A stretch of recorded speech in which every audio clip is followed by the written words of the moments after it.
Hey friend, it's Tamala. I thought we would talk today about the different types of caregiving and how you might think it's going to go one way and it ends up being for a much longer span of time than you counted on. And it's not uncommon. Somebody has an illness, or they have an event, or they have a scheduled surgery, and you're a caregiver for a certain amount of time. You see a light at the end of the tunnel, and once they recoup and they're back on their feet, you're good to go back to your normal life. Sometimes that's your plan, and then things take a turn, as life will do, and you find yourself in the long slog of being a caregiver. And I am in my sixth year now. So, you just never know. But you learn a lot along the way. And so I wanted to kind of talk to you about how the mindset kind of changes and some of the things that are going to cross your mind if you do turn into a long-term caregiving situation and you weren't expecting it. It's hard. It's tiring. Everything in your life changes. Does that mean it's all bad? No. Does that mean it's all difficult? No. But does that mean you have to readjust a lot of things in order to make all the juggling work? Yes. Now, if you can afford to have people come in who are professionals and do a lot of it during the day or do it at night, God bless you. But the vast majority of us are doing it on our own or doing it with somebody else in the family, or maybe there's partial help. Maybe a nurse comes in once a week, or an aide, and can help you with things like bathing and stuff for your person. But it's still, basically, it falls on you. Now, within that category, there are tons of different ways it can go, but we're going to talk about two. One is when you're pretty much it, and the other is when it's you or someone else in your family or in your sphere, and you're trying to juggle this together. I am an on my own type of person. Now, I've got to be very fair. I have an incredible family. My children are wonderful, but I'm an only child. So at this point in my life, that's a whole other story too. My brother was severely brain injured and died about 10-15 years ago. But anyway, the point is, when it's basically you and you're still working or trying to work and still trying to be a mom or a spouse or a partner or whatever it is you're trying to do, you feel like the weight of the world is on your shoulders. And again, there are times when everything's pretty good. You kind of find your groove and you're going along, and then it can take a big turn. And that's when you're like, oh, crap. This is going to go on for a very, very long time. Now, what am I going to do? Well, here's one of the things that happens a lot of the time. You can't work the way you did. So financially, there are a lot of concessions that have to be made and readjustments. And that can cause a lot of issues with your family, with your household, in every aspect of this. That can be a very, very difficult thing to do. And again, that's a whole other thing. And we're going to talk to someone who can help us think about the things we need to financially. So that'll be another episode. But the other thing, I guess you've got to really think about, and that's the hardest thing, is how long can you do it? Physically, how long can you do it? Mentally, how long can you do it? And if you are with other family members, again, or another group of people who are all trying to participate and you have different expectations, I can guarantee you there will be serious problems if you don't have some real heart-to-hearts. And some people are equipped to do it. Some people can do it with absolutely no problem at all. Well, you know what? I say that. Of course it's a problem. Everybody has issues with this because it's hard as hell. But that's what they've determined to do, and they're going to do it. And maybe one or more people are like, I'm not cut out for this. I can help you run errands. I can cook. I can do a lot of different things, but I cannot be there physically. Maybe they're out of town. Maybe they live states or continents away. You don't know.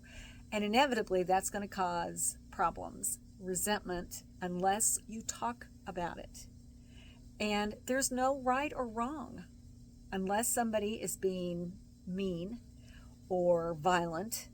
Some people just are not good at that. They're not good at interpersonal relationships in the best of times, let alone when they've got to worry about things like body stuff. It's like, ooh, they just are not cut out for it. No, me, bring it. That's okay. We're just going to do it. But that's how it is. So the biggest issue, especially if you have someone else in your family you are trying to work with, you have got to appreciate the fact that you're not 100% on the same page. And my guess is most of the time that's the way it is. At least from what I've observed, it can cause horrible strains and breaks in families. And if you'll just be honest about it, if you'll just talk about it, if you'll just look at that gorilla in the room. I'm not saying look at the person you're talking to as a gorilla, but if that helps, do it. Whatever it takes. So anyway, on our website, on the memtalk.com website, there's a free download, and it's a conversation guide. And I would strongly suggest you look at that and ask yourselves the questions and ask the professionals the questions and be honest, but most importantly, try your very best to not blame someone if they do not feel the same way you do. And something else you have to think about, too, if you're taking care of aging parents and you aren't a spring chicken, physically, it can be very, very difficult. And you might have to make some really hard decisions. But it's okay. And you're not alone. And I don't want you to feel guilty about it because it is tough. And I keep saying this. People are like, you're such a downer. No, I'm not a downer. I'm trying to tell you the way it is so you're prepared. And you know what? If you end up with a walk in the park, you can say Tamala was crazy, and I will happily take that criticism because I'll be happy for you, because that means you got through it pretty much unscathed. But most people who find themselves as a caregiver end up with a lot of bangs and bruises, and that's the dryer. It never stops. It's just the way it goes, and it builds character, right? We're stronger because of it. So that's what it is. But that's what we're here to do, is to talk about the things that maybe no one is willing to talk about with you, or you haven't really allowed yourself to think about what if this becomes long term, and I have to deal with my brother in this state and my sister who's overseas and all this stuff, and I'm the one here, and I'm the one who's going to have to do all of it physically.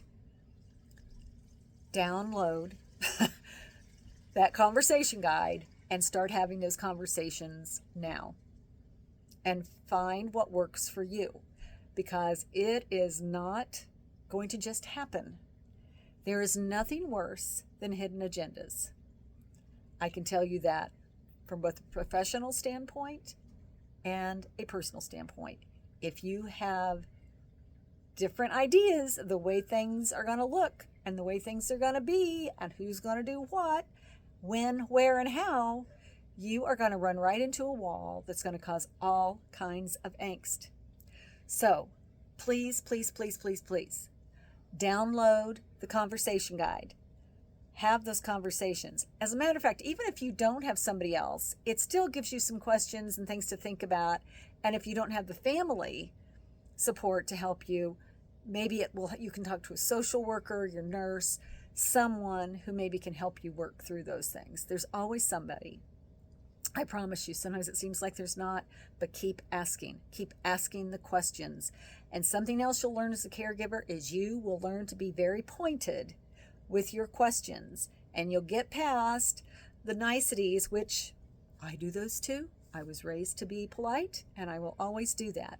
But I'm also not going to beat around the bush for 5 or 10 minutes while somebody tries to tell me something that I know is hooey. This is the way it is. This is what needs to be taken care of. What do we do and how do we do it? And you are going to become very, very good at that. I promise you. So whether you're in it for the short term and it's difficult and you can't wait for it to be over, which we all understand, or you find yourself in it long term, there are all kinds of resources out there. But I want you to remember, I am always here to tell you what I have experienced, and it is not always pretty, and it is not sanitized. Okay, there's some shit involved with it. Excuse the language, but that's just the way it is. And you have to know what you're dealing with in order to make strides. One, for the person you're caring for, and second, for you to keep your sanity. And we talk about that a lot too. You'll notice there's a theme. It's keeping our sanity. You'll also notice today I have on a hat, and I have on no makeup. It's been one of those days, and you heard the dryer going off. It's just constant. So when I have a few minutes to sit down and do this, to try to help somebody, that's what I'm going to do. So you'll have to excuse. Some days I'll look pretty fab, and other days I'll look like something the cat just dragged in the house. So, but that's what Mem Talk is. It's real. So hope you have a good day. Stay strong. Take care. Bye-bye.